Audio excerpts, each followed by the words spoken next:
नमस्कार जी। कहानियाँ यादों की में आपका स्वागत है। प्रस्तुत है मेरी आज की कहानी। घर में पुरुष एटीएम और स्त्री मॉडल नहीं होती।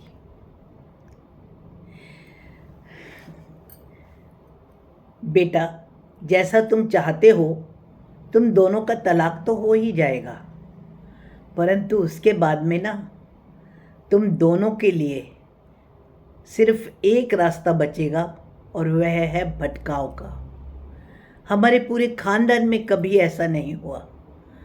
तलाक जैसा शब्द हमारे खानदान में हरि प्रसाद जी और बाबूजी दोनों अमन और मान्यता को समझा रहे थे। थोड़ी देर के बाद अम्मा मान्यता को कमरे में ले गई। आइए आपको उनके परिवार से मिलाएं। राम प्रसाद जी गांव के गणमान्य व्यक्ति थे। उनके तीनों बेटे शहरों में बहुत अच्छे पदों पर कार्य करते थे और वे वहाँ ही रहते थे।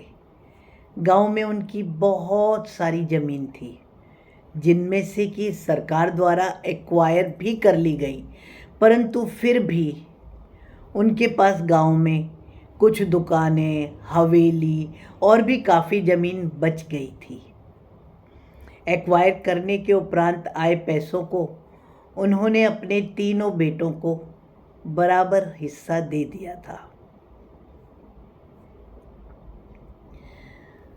बाबूजी की हवेली के आसपास की कुछ ज़मीनों पर वह सब्जियां और फल भी उगाते थे और उनके लायक अनाज तो खेतों से आ ही जाता था।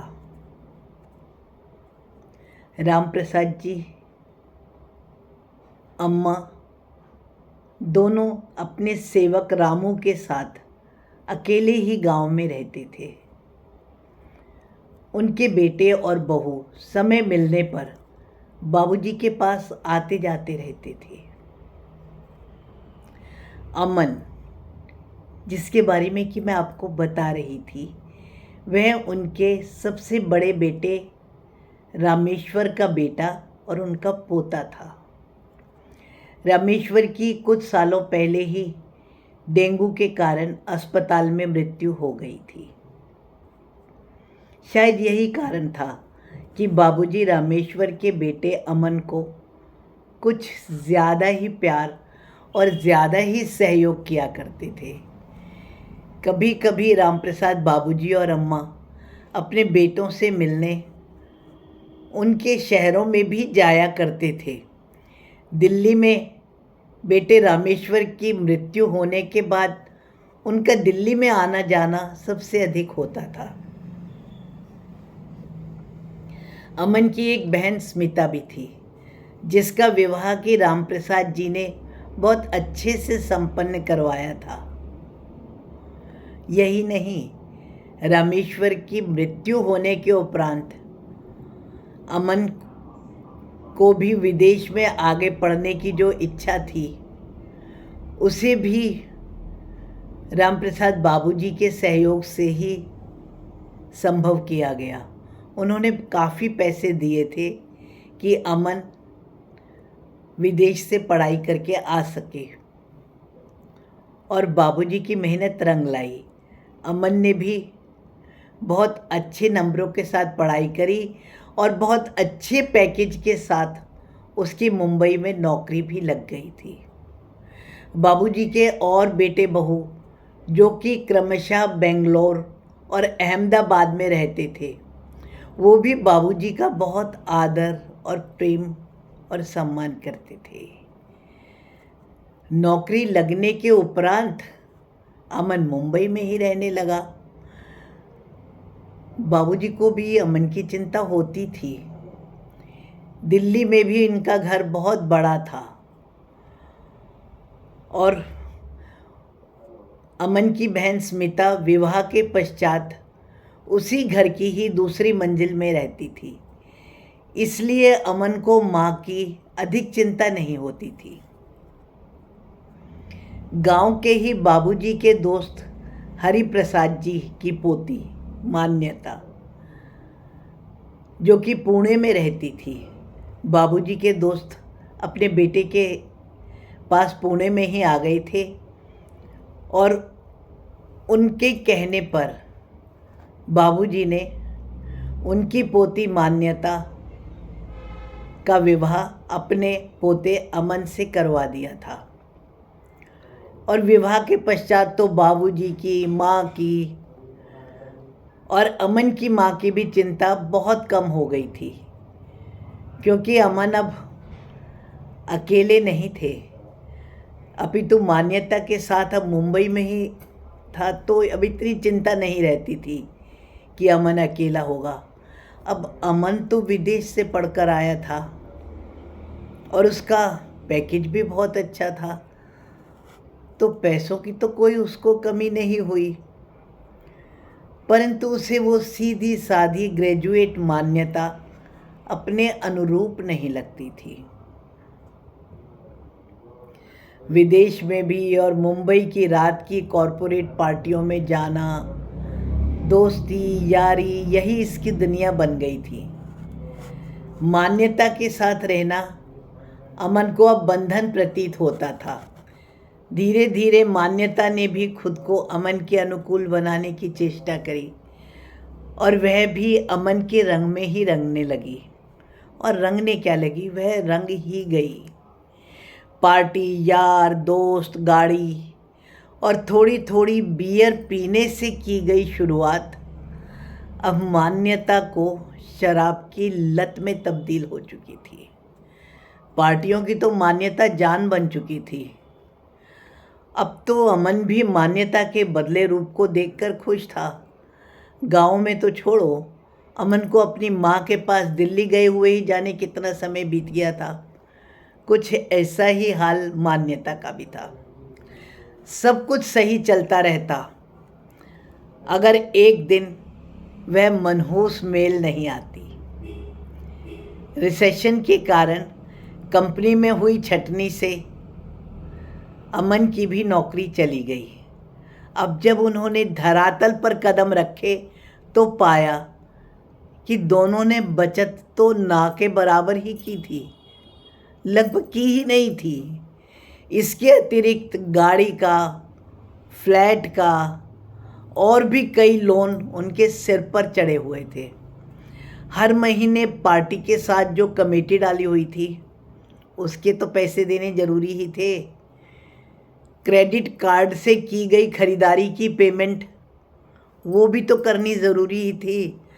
अब जब धरातल पर आए तो दोनों ने पाया कि अमन अब एटीएम नहीं रह गया था और मान्यता महंगे ब्यूटी पार्लर और ब्यूटी ट्रीटमेंट के अभाव में मॉडल सी सुंदर नहीं रह गई थी। तनाव की लकीरें दोनों के चेहरे पर स्पष्ट नजर आती थी। अब दोनों के पास लोन पर लिए गए फ्लैट को बेचकर दिल्ली जाने के अतिरिक्त और कोई रास्ता नहीं बचा था। ऐसा ही किया गया। बहुत कोशिश करने पर भी इस रिसेशन के टाइम में कोई नई नौकरी उतने पैकेज की नहीं मिल रही थी और कम पर अमन ज्वाइन नहीं करना चाह रहा था। फ्लैट और कुछ सामान बेचकर जब वापस दिल्ली गए तो माँ को तो बहुत अच्छा लगा। माँ और स्मिता ने उनका बड़े प्रेम से स्वागत किया। दिल्ली में जाने पर उनके रहने सहने के हर तरह के ढंग ही बदल चुके थे। अवसाद दोनों पर हावी हो चुका था, जो कि कभी भी गुस्से का रौद्र रूप ले लेता था। पुणे की रंगीन रातें भूलकर वह अपने आप को घर के माहौल में ढाल ही नहीं पा रहे थे। इधर माँ भी हैरान थी कि घर में शराब की लत तो किसी को भी नहीं थी और अपनी बहू को तो इस रूप में वह कभी स्वीकार ही नहीं कर पा रही थी। मान्यता खुद को बहू के रूप में ढाल ही नहीं पा रही थी। माँ का परेशान होना स्मिता को भी अवसादग्रस्त करता था। स्मिता ने मान्यता को समझाने की कोशिश करी तो एक दिन गुस्से में मान्यता घर छोड़कर चली गई। उसके बाद माँ के लाख कोशिश करने के बावजूद भी अमन खुद को अवसाद से निकालकर अपने जीवन को दोबारा से आरंभ करने के लिए तैयार ही नहीं कर पा रहा था। बहन स्मिता ने भी अमन को समझाने की बहुत कोशिश करी, पर अमन किसी की सुनता ही कहाँ था। अभी कुछ दिन पहले ही अमन के पास मान्यता द्वारा भेजा गया तलाक का नोटिस आया। शायद ये सब खबरें बाबूजी को भी गांव में पता चल गई थी। राम प्रसाद बाबूजी भी अम्मा के साथ दिल्ली आ गए थे। उन्होंने शायद हरिप्रसाद जी से भी कुछ कहा होगा, क्योंकि दूसरे ही दिन हरिप्रसाद जी भी मान्यता को लेकर घर पर आ गए थे। इससे पहले कि मान्यता और अमन कुछ भी कहते, बाबूजी ने हरिप्रसाद जी के सामने अपना निर्णय सुना दिया। उन्होंने अमन से कहा, जीवन में सफलता और असफलता दोनों ही आती है और उनमें सम रहना ही जीवन में आने का एकमात्र उद्देश्य है। अरे जीवन तुम्हें कुछ सिखाना चाहता है, यही तो सिखाना चाहता है। पुरुष एटीएम मशीन नहीं होता है और नारी केवल सुंदरता की प्रतिमूर्ति नहीं होती। घरों के अपने नियम होते हैं और हमारे घरों में तो विवाह 7 जन्मों का बंधन होता है, इसलिए हमारे घरों में तलाक नहीं होते हैं। हरिप्रसाद जी भी मान्यता को घर में छोड़ते हुए बोले, मैं अपनी पोती के पूर्णतया साथ होता। अगर मुझे लगता कि इस पर कोई अत्याचार हो रहा है, ऐसी लड़की जो संस्कार ना समझे, जिसमें सेवा भाव ना हो, उसकी मेरे घर में कोई आवश्यकता नहीं है। ऐसा कहने के बाद हरिप्रसाद जी ने बाबूजी से कहा, मैं आपसे क्षमा मांगता हूँ कि जाने अनजाने आपके घर के पतन में मेरा भी योगदान है। ऐसी कुसंस्कारी बेटी का तो मेरा बेटा बहू यानी कि मान्यता के माता पिता भी साथ नहीं देंगे। मान्यता की आंखों में आंसू देखकर अम्मा मान्यता को अंदर कमरे में ले गई थी। बाबूजी ने भी गुस्से में अमन से कहा कि तुम्हारी माँ मेरी बहू है और यह केवल मेरी बहू ही नहीं, अब यही मेरा बेटा भी है और यही मेरा गर्व है। मैं तुम्हें इन्हें तंग करने का हक नहीं देता। रामेश्वर के जाने के बाद इसने तुमको और स्मिता को कैसे संभाला, तुम भूल गए क्या? क्या तुमको विदेश भेजकर मैंने कोई गलती कर दी? अगर ये चाहती तो तुम्हें अपने पास रोक सकती थी, पर तुम्हारी तरक्की के लिए ही इसने तुम्हें विदेश भी भेजना स्वीकार कर लिया था। अब तुम दोनों को इसकी सेवा करने की बजाय इसकी परेशानी का कारण बन रहे हो। अगर मान्यता हरिप्रसाद जी के घर में नहीं रह सकती तो तुम्हें भी मैं दिल्ली में यहाँ नहीं रहने दूंगा। बाबूजी का कहना तो सभी मानते थे। स्मिता और अमन की माताजी में भी तो बाबूजी की बात काटने की हिम्मत नहीं थी। बाबूजी अमन और मान्यता को आग्रह करके अपने साथ गांव ले गए। उसके पश्चात उन्होंने अपनी दुकानों और खाली पड़ी ज़मीन में गांव में ही पहला आईटी सेंटर खुलवाया और कुछ कोशिशों के उपरांत उस आईटी सेंटर को सरकार से मान्यता भी मिल गई थी। बाबूजी के गांव की ज़मीन पर गांव में पहला आईटी शिक्षण संस्थान बन चुका था। मान्यता भी अब वहीं योगदान करती थी। अमन और मान्यता की मेहनत से आज गांव में भी बहुत से बच्चे आईटी की शिक्षा प्राप्त कर रहे हैं। और अब वह दोनों परिवार और रिश्तों की अहमियत भी समझ चुके थे। आज गांव में सब उनका बहुत सम्मान करते हैं। रिसेशन के बाद अमन के पास फिर अच्छे पैकेज वाली नौकरियों के ऑफर तो आए, पर अब वो दोनों उस चकाचौंध की दुनिया में वापस नहीं जाना चाहते थे।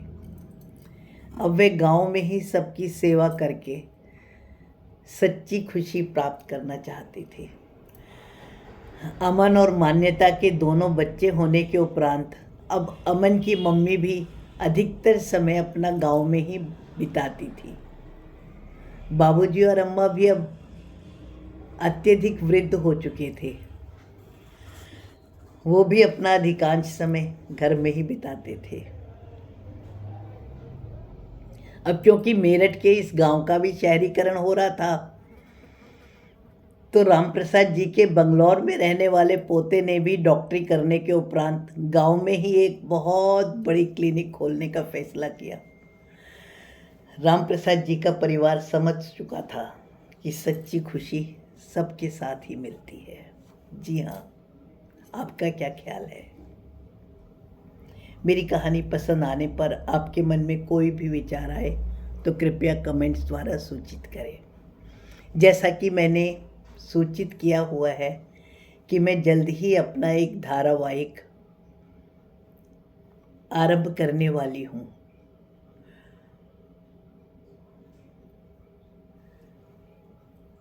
अगले हफ्ते तक उसकी सूचना दे दी जाएगी। इसी महीने में ही मैं धारावाहिक आरंभ करना है।